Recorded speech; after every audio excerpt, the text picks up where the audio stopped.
Hi, for this video I'll be doing an unboxing and first impressions of the ZTE Imperial Max smartphone. To start off, I'll show the exterior of the box before proceeding to unbox it completely. To start off, we have the ZTE branding and the distribution by US Cellular, and the model of the phone itself, which is the ZTE Imperial Max. Then we have a picture of the front and back of the smartphone. If we look on the back of the box itself, we'll see the contents of the box. This is just a list of what you'll find inside, which is the handset, the Type-C USB cable, the travel charger, the pre-installed nano SIM, quick start guide, and the product safety and warranty documentation. Other than that, we'll also have the FCC Equipment Authorization ID number, which you can basically look up on the FCC ID website, which will then give you more information about a smartphone itself. These are usually specifications and tests that aren't listed on a box or on the official marketing website. On the right side of the box, we have the specifications of the device itself, which is for the CPU, we have the Snapdragon 615 processor, which is an octa-core. We have 4 cores at 1.7 GHz and another 4 cores at 1 GHz. And then for the platform, Android 5.1 Lollipop, memory, 16 GB internal memory, 2 GB of RAM, and support for a microSD card up to 128 GB. This pretty much indicates that it supports SDXC.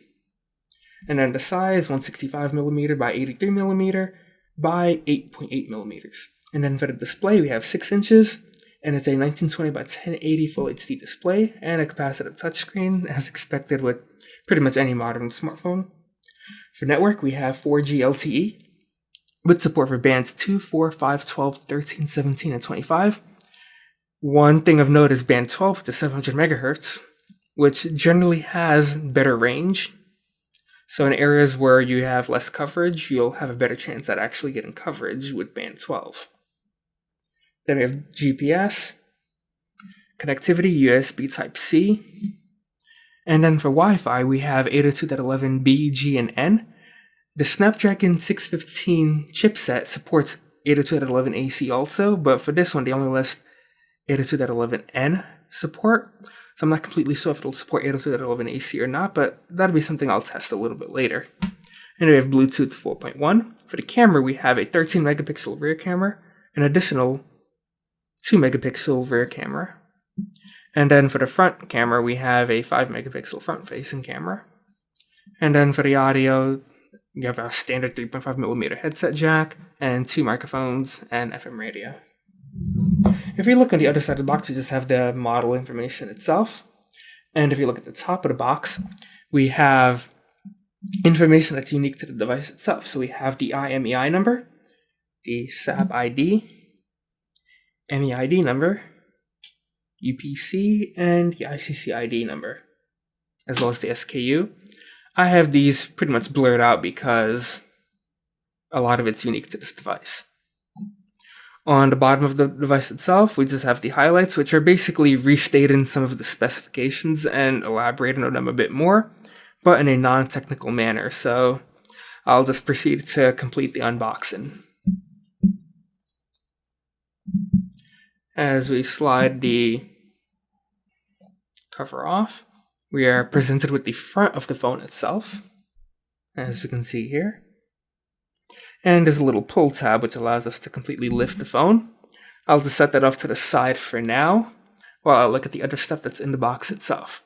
So here, as mentioned on the box itself, we had the quick start guide and the product safety and warranty documentation. I'll just set those off to the side. And now, I'll just look at the charger that it comes with. Let's see if it's what it supports. Okay, so even though the Snapdragon 615 processor supports, or that the SoC supports Quick Charge 2.0, this charger is not Quick Charge 2.0 enabled. Instead, it just provides a basic output of 5 volts at 1.5 amps. And that's how it looks. And here we have our USB Type-C cable.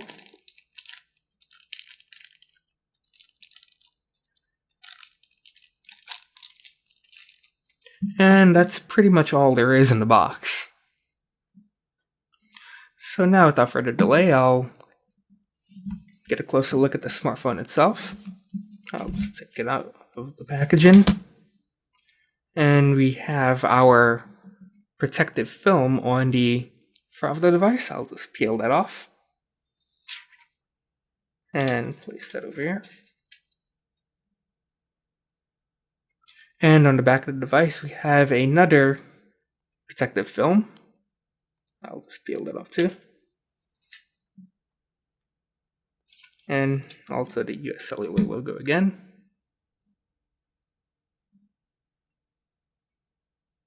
And now to take a closer look at the smartphone itself. Here we can see two rear-facing cameras. The camera on the top is a 2 megapixel camera, and the camera on the bottom is a 13 megapixel camera. In between both cameras, we can see the rear LED flash, and to the right side of the 2 megapixel camera, we can see the microphone. Below all of that, we have a mirrored finish on the ZTE logo, as you can see here. And if we move towards the bottom of the device itself, the bottom rear portion, we have the 4G LTE logo, the US Cellular logo, and a sticker containing some unique information to the device itself, which is the IMEI number, the ICC ID, the serial number, and the model number. On the right side of the smartphone, we're presented with the volume control buttons as well as the power button. On the left side of the smartphone, we have a tray that serves two purposes. It holds our SIM card as well as our microSD card. At the top of the smartphone, we find a 3.5mm headset jack. For my testing, it handled 62 ohm impedance headphones with no problem. On the bottom of the smartphone, we find a USB Type-C connector as well as two speaker grills. Even though there are two speaker grills, there's only one speaker in this smartphone and it is located on the right side of the device. On the front of the smartphone, we have our front-facing 5 megapixel camera, the earpiece speaker, the 6-inch 1080p display, and the capacitive buttons.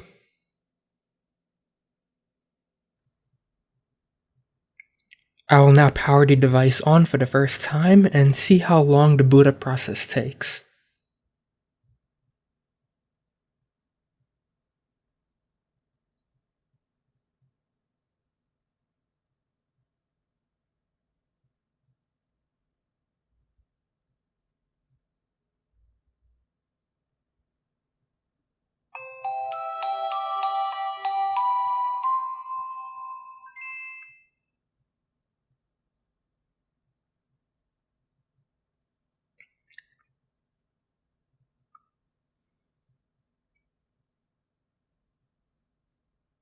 It is now done starting up, and overall the process was fairly quick. I'll just go through the setup and skip a few of the steps.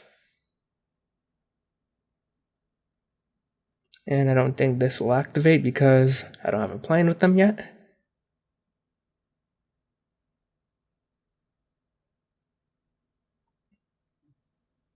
I'll disconnect some of my access points. I currently have multiple up because I'm also doing some network testing.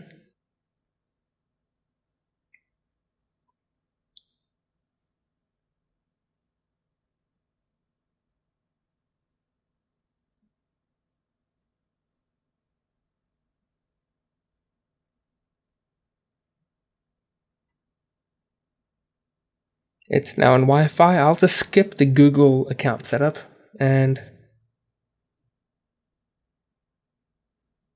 just get to the desktop or home screen view as fast as possible.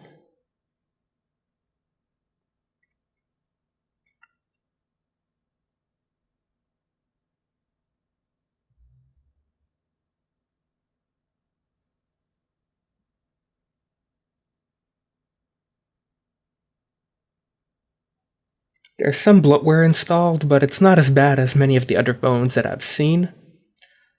So overall, it's pretty good.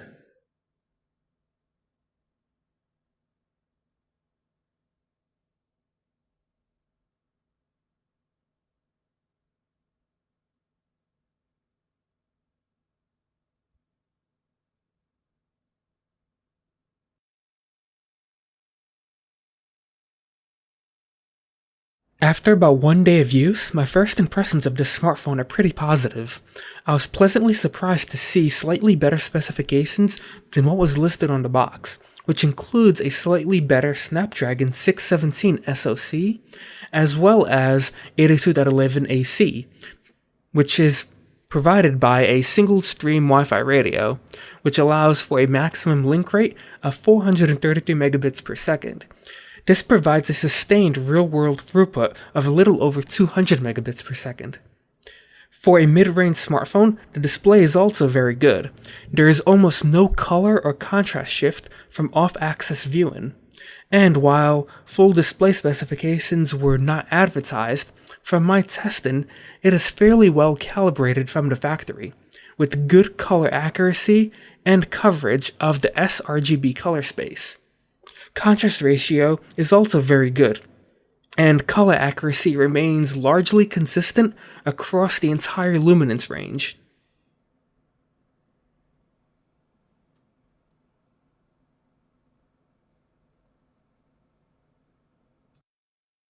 The camera provides fairly good color accuracy and acceptable amounts of detail, but the noise reduction as part of the built-in JPEG processing that the camera does tends to hold it back a little bit. The reason for this is that the noise reduction often sacrifices fine detail in favor of reducing noise and grain in the image. Even at ISOs below 200, this noise reduction takes place. I have yet to find a smartphone camera which does a good job at noise reduction. Furthermore, the lack of camera raw means that there is not much the user can do to avoid some of the side effects of the noise reduction. Video capture provides clean results with a decent amount of detail, though the lack of optical image stabilization means that you'll have to be a little bit more careful about how you walk when recording video. The only thing I would really change about the video capture would be the default level of sharpening that's applied to the video.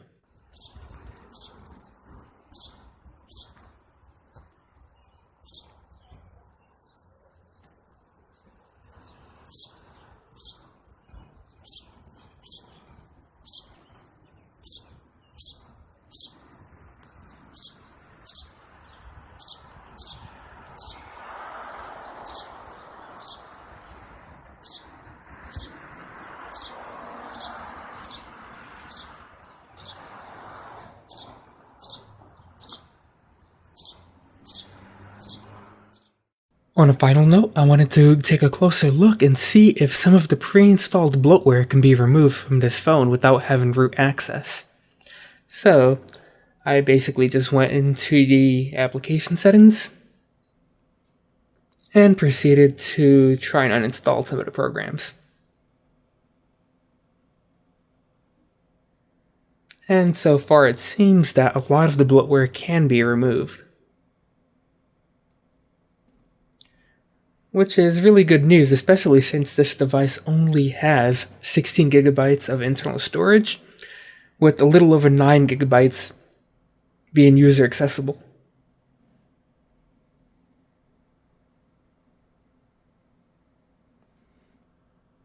And that's almost all of it.